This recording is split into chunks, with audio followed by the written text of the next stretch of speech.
Hey guys, so I want to do a quick little comparison here of the Samsung Galaxy A8 here on the left against the iPhone 6 Plus, which is quite similar actually in terms of the form factor. I did actually say the Galaxy A8 was a 5.5 inch device, but that was actually wrong. It's actually a 5.7 inch. But the actual like screen to body ratio makes it feel like a 5.5 inch device here, and it's practically the same size as the iPhone 6 here. You can see there's not really much difference really. In fact, I think the Galaxy A8 could probably hide the iPhone 6 Plus if you put it on top. But I just did want to do a quick little comparison here of these two handsets because they are quite similar in some different ways. Like they got the same like fingerprint scanner setup as well, and the build quality on both of them obviously very premium here. I do think that that is probably what's bumping up the price when it comes to the Galaxy A8. A lot of people have been complaining that it is quite an expensive handset for a Snapdragon, I think 615 in there, but you are paying for the build quality here, no doubt about it. I mean, Apple really needs to step up its game when it comes to the iPhone 6, iPhone 6s Plus or whatever it is, because Samsung's really firing on all cylinders here. And I have set up this fingerprint scanner so you can see get back into that very nice and quick. So you can see that the actual screen ratio on the A8 is probably the most apparent thing that you notice. I mean, there's virtually no bezel there, which is really amazing, kind of like the Xperia C5, which is coming out as well. So I would like to see a slightly smaller bezel here on the next iPhone, and I think in terms of the actual edge of the device, like this chamfering, I think it feels a little bit more premium than the rounded off edges of the iPhone 6. However, I think the iPhone 6 does feel a bit more comfortable. It is a little bit sharp around the edges on the Galaxy A8, but I'm sure that most people will get used to it quite quickly. Both of them are about the same in terms of the weight, so not too hefty really, which is quite good for people who are a bit put off with the big size here. We can just talk about the screen as well here. So we're getting a Super AMOLED display, Full HD on the Galaxy A8, and when I first turned it on I thought it was actually Quad HD or something, because it absolutely looks fantastic here, every bit as quality as the Note 4 in terms of like the viewing angles, etc. To me it looks like the icons are actually painted on. It looks so fantastic. On the iPhone obviously we're getting the Full HD as well, a little bit bumped up from the little iPhone.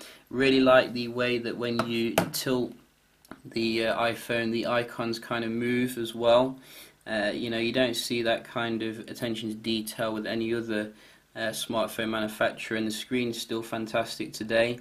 Although I would probably prefer a Super AMOLED display over an LCD, but that's probably my preference because of the viewing angles. In the settings you can actually, I think, change the kind of attributes of the display a little bit here. So if you don't like your Super AMOLED, you can go to a little bit more basic and boring, but I'm going to keep it on the very nice saturated mode here. And in terms of the actual specs, 1 gig of RAM obviously in the iPhone. Hopefully we will see a little bit more RAM in the next iPhone versus 2 gigs of RAM in the Galaxy A8, which to me I was thinking it probably could do with another gig of RAM for the asking price. It is quite an expensive device, you know. I think Samsung has been a bit mean there, but nevertheless the actual kind of performance that I've so far seen on the device seems to be very snappy here, and maybe it's just the hardcore like multitasking which will show some weakness. Now in terms of the software, as you can see I am actually running the iOS 9 here, beta 5, which I think is quite close to the finished version, so You are going to get some new features here that you're not going to get with the latest iOS 8.3.1, I think we're on at the moment, or something like that. In terms of the Galaxy A8, you're getting a full suite here of TouchWiz, the latest TouchWiz. That includes the stuff that is missing from the J series, such as the S Voice, which I really do enjoy, as well as the music app as well. So I have actually been trying out the, like for example, the fingerprint scanner, as you saw earlier with this, and it seems to be quite seamless, like the Galaxy S6, which is quite nice, which you get also the fingerprint scanner on the iPhone, and also the voice activation. I've changed Siri to being a Australian woman, and she seems to understand me a little bit better now for some reason, so we can just show you that here. Hi Siri. That's what I figured. Hi Siri. Greetings, Earthling. How are you? I am well. What is Australia like? Alright, here's what I found. So you can see no problems with understanding me there with the Aussie accent. Also we do have the Hi Galaxy. Hi Galaxy. You see, I said we do have the Hi Galaxy here, which sometimes doesn't seem to work, as you can see. Maybe, whoa.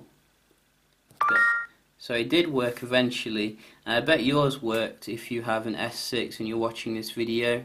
I've been activating people's Galaxies through these videos for many months now. So, hi Galaxy.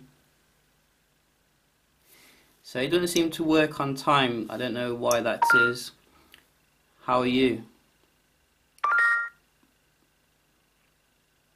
I'm good. And also, it seems to be very robotic.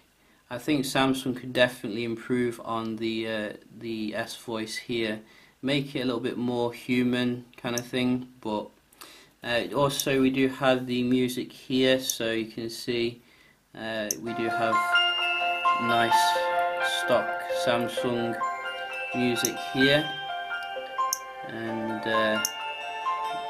play speed settings, so you can chill out a little bit.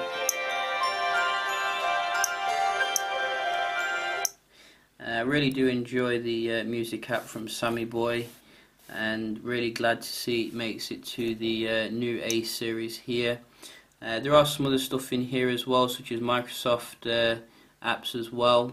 Yeah, I think as well we get this flipboard as well, which you can see we do have this new information area on the latest beta on the iPhone, so you can see everything that's happening here.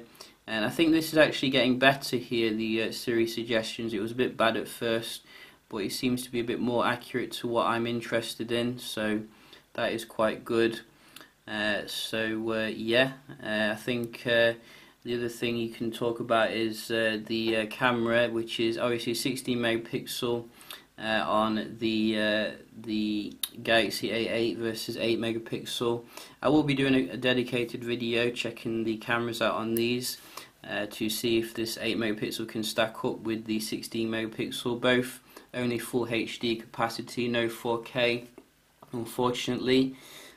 So this does support micro SD though, which is good. You don't get micro SD on the iPhone, so you can bump this up to 128 gigs if you want, as well as the 32 gigs internal storage, which is very nice. And also the battery, I think, is a little bit bigger as well on the Galaxy A8, 3050 mAh versus about 2900 odd on the iPhone. So I think you're going to get a little bit more runtime, but then again the screen is a little bit bigger, so that might offset that. So yeah, I think I'm going to do a dedicated performance test between these two, so do stay tuned for that. But so far, very impressive here with the Galaxy A7, A8 should I say. This is obviously a very premium device here. I think the back is a little bit plasticky though. It would have been nice if they used like a more premium material for the price on the back, but nevertheless, I think it compares quite favourably here to the iPhone 6 Plus. Hopefully Apple can take some lessons here when it comes to maximising the screen real estate on the next iPhone. So yeah, just a quick little video here. Hope you enjoy, and I will see you in the next one. Cheers.